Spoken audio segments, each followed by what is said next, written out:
Grabe.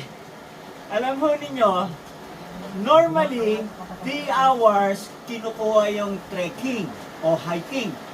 Pero syempre, ang inyong lingkod, PWD na, senior pa. Kasama ko pa yung anak ko na isang 8 years old. Solo, tingin ka. Cholo. Yan. At kagabi, ang tulog namin alas 6 ng gabi kagad dahil sa pagod, hirap. Pero nagising kami ng alauna ng madaling araw dahil pinasok na ng tubig yung aming tent sa lakas ng ulan at hangin. At kaya makikita nyo, yung aking kape, nilalamig pa ako.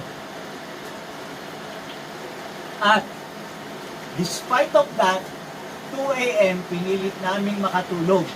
Nagising kami ng alas 4, umuulan pa rin, pero natulog pa rin kami. Nagising kami ng alas 7, umuulan pa rin.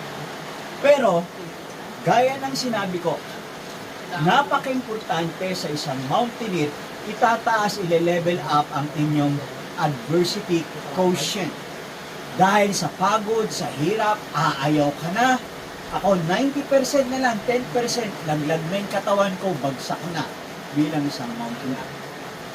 Psychologically, mentally, like what I said, emotionally, physically, talagang dadaanan ito. Yun ang isang mountaineer.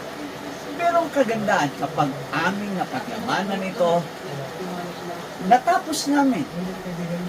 Nung una, parang ayaw kami sa hirap, pero pagbaba namin, ang saya namin. At sa susunod, there is another mountain to conquer. Yun ang attitude ng isang mountaineer. Tingnan nyo, 28 years old, pumapalik na ako sa bundok, 60 na ako ngayon. Pero hinahanap ko pa rin ang paglalakbay, ang mga bagay na hamon sa buhay. Kung ito ay aking nalagpasan, marahil malaking baon sa akin ito para lagpasan anumang hamon sa totoong buhay na para lamang siyang isang bundok. You need to conquer it. And look, once you conquer it, you need to look for another mountain to conquer. Huwag tayong maging dayuhan sa ating bayan. Halika na kayo, mamundok tayo.